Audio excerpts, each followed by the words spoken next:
बघितलं आहे का कधी तुमच्या मम्मी पप्पांना एकच चप्पल 4 वेळा शिवून वापरताना? पॅन्टची किंवा पर्सची चेन खराब झाली म्हणून ती टाकून न देता चेन बसवून पुन्हा ती वस्तू वापरताना. आणि आता आपण काय करतो? आपल्या घरात एखादी वस्तू जुनी झाली की आपण लगेच विचार करतो, आता ही बदलायला हवी. पण खरंच प्रत्येक जुनी गोष्ट बदलण्याची गरज असते का? चला याच विषयी आज थोडं बोलूया. नमस्कार, मी Harshada. Welcome back to my channel. आजच्या नवीन दिवसाच्या तुम्हाला खूप खूप शुभेच्छा. सकाळी मस्त मॉर्निंग वॉकमध्ये मी एवढी रमले होते आणि मग ही बस बघून मला आठवलं की चला आपल्याही मुलांना शाळेत पाठवायचं आहे, घरी जाऊन त्यांचाही टिफिन बनवायचा आहे. सकाळ सकाळचा हा खजाना मिळाला ना की मन मस्त प्रसन्न होतं.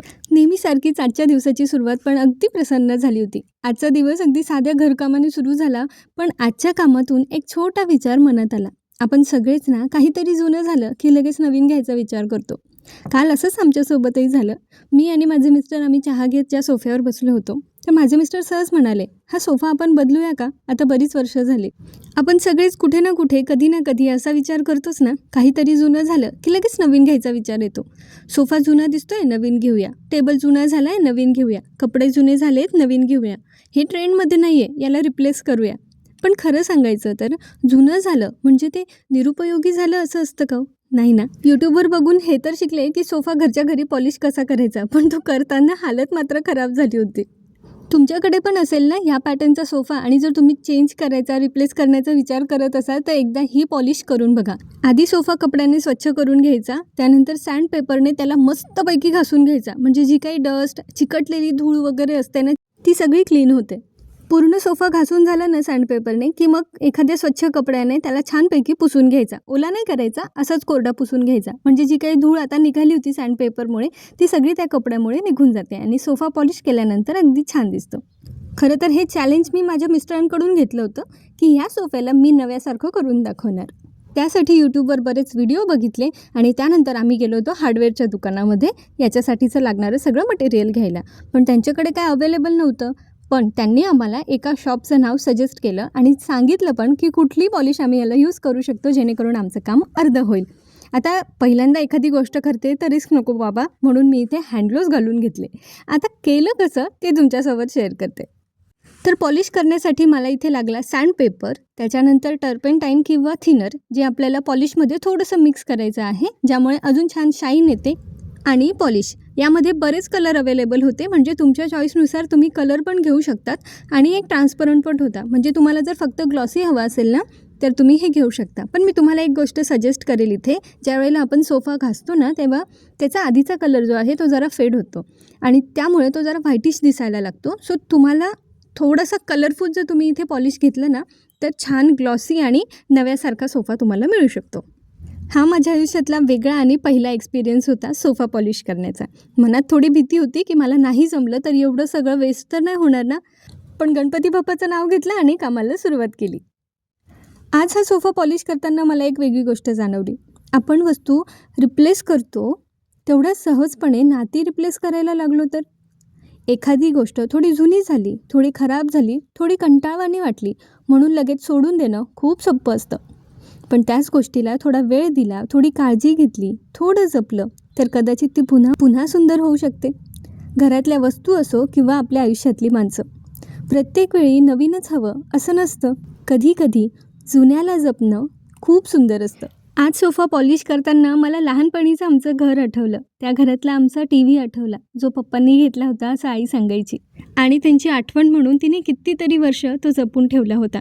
तो कधी चालायचा तर कधी बंद पडायचा, त्याला सारखं सारखं रिपेअर करावं लागायचं, पण तरीही आईने तो जपून ठेवला कित्येक वर्ष.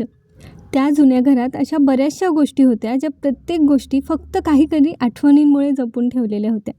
तेव्हा प्रत्येक वस्तूची किंमत तिच्या पैशांमध्ये नव्हती, तर त्या वस्तूशी जोडलेल्या आठवणींमध्ये होती. जुनी पेटी असेल, जुनी भांडी असतील, लाकडी कपाट असेल, सगळं जपून ठेवलं जायचं. कारण त्यांना माहीत होतं वस्तू जुनी होते, आठवण नाही.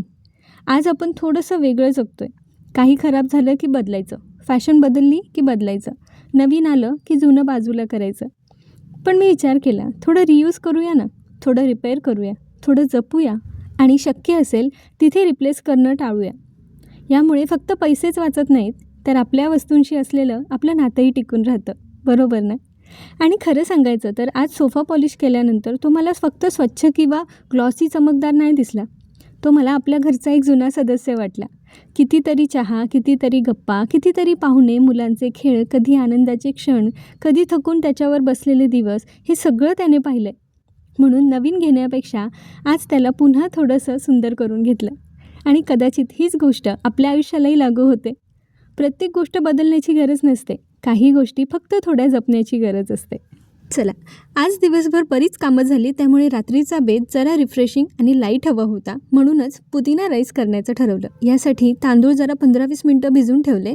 त्यानंतर पुदिना छान स्वच्छ करून घेतला. त्यात 2 हिरव्या मिरच्या, थोडेसे लसूण पाकळ्या आणि थोडासा आल्याचा तुकडा, हे सगळं टाकून त्याचं एक वाटण करून घेतलं.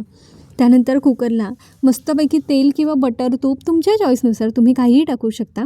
त्यात मोहरी, जिरं टाकलं, 2 लवंग टाकले, मिरे टाकले, दालचिनी टाकली, वेलदोडे टाकले. त्यानंतर कांदा, गाजर, बटाटा, काजू, बदाम, कढीपत्ता, शिमला मिरची, अगदी तुमच्या आवडीच्या भाज्या तुम्ही काहीही टाकू शकता. सगळं एकत्र टाकून घेतलं. भाज्या छानपैकी मीडियम फ्लेमवर परतवून घेतल्या आणि थोड्याशा नरमसर झाल्या ना भाज्या, की आपण जी पुदिन्याची पेस्ट बनवली होती ना, ती त्याच्यामध्ये टाकून घ्यायची आणि पुन्हा ते थोडंसं परतवून घ्यायचं. कॉन्टेंट क्रिएशन अजिबात सोपं नाही आहे, हे मला आज पुन्हा एकदा जाणवलं. कारण स्वयंपाक करताना ते शूट पण जेव्हा करायचं असतं ना, त्यावेळेला थोडी तारेवरची कसरत होते आणि त्यात हा कॅमेरा सेटिंग कसं काय चेंज झालं मला नाही कळलं. हे थोडेफार क्लिप्स तुम्ही आज इग्नोर करा प्लीज, मला सांभाळून घ्या. आता हे छान सगळं परतवून घेतलं. अशाच पद्धतीने ना तुम्ही पालक राईस पण करू शकता. म्हणजे जशी आपण पुदिन्याची पेस्ट केली ना, तसंच तुम्ही पालक थोडासा ब्लांच करून घ्यायचा. म्हणजे गरम पाण्यात थोडा उकळून मग गार पाण्यात टाकून त्यालाही मिक्सरमध्ये बारीक करून घ्यायचं आणि त्याची पेस्ट तुम्ही पुदिन्यासोबत टाकली ना, तर तुमचा पुदिना पालक राईस पण तयार होतो. आता आपण 15-20 मिनटं जे तांदूळ भिजवले होते, तांदूळ कुठलाही घ्या जो थोडासा मोकळा शिजेल असाही घेतलात तरी चालेल. किंवा तुम्हाला तुमच्या लहान मुलांना द्यायचं असेल ना आणि मऊ शिजलेला भात द्यायचा असेल, तर तुम्ही कुठलाही साधा इंद्रायणी जरी वापरलात ना, तरी पण टेस्ट छान होते. आता हे सगळं मिश्रण मस्तपैकी एकजीव करून घ्यायचं, छान असं परतवून घ्यायचं. त्याच्यात थोडंसं मीठ टाकायचं, म्हणजे चवीपुरता मीठ टाकायचं आणि त्यानंतर गरम केलेलं पाणी टाकायचं. जर तुम्हाला मोकळा राईस हवा असेल तर साधारणतः एक पेरू असतो ना, आपल्या बोटाचा एक पेर जो असतो सुरुवातीचा, पहिल्या लाईनपर्यंतचा, तेवढंच पाणी वर घ्यायचं आणि तुम्हाला जर मऊ हवं असेल तर तुमच्या चॉईसनुसार तुम्ही पाणी टाकू शकता. कुकर लावून घेतला आणि 2 शिट्ट्या घेतल्या मीडियम फ्लेमवर आणि त्यानंतर कुकर गार होऊ द्यायचा. म्हणजे जो तांदूळ आहे तो छान असा मोकळा होतो. 15-20 मिनटं आपण ऑलरेडी भिजवलं आहे, त्यामुळे त्याला खूप जास्त शिट्ट्या घेऊ नका, नाहीतर तो खालच्या बाजूने करपायला सुरुवात होते. आता एक टिप तुमच्यासोबत शेअर करते. हा राईस ना जर तुम्ही एकदा थोडासा किचन किंग मसाला टाकून ना परतवून घेतला तव्यावर, तर तो अगदी छान तवा पुलावसारखा होतो. सोबत केलेले गुलाबजामुन होते, नागलीचा पापड भाजून घेतला आणि मस्त असं जेवण एन्जॉय केलं. असा होता माझा आजचा दिवस. तुम्हाला आजचा व्हिडिओ कसा वाटला मला कमेंट करून नक्की सांगा. चॅनलला सबस्क्राईब केलं नसेल तर प्लीज करा. पुन्हा भेटूया अशा छानशा व्हिडिओमध्ये. तोपर्यंत आपली आणि आपल्या प्रियजनांची काळजी घ्या. बाय.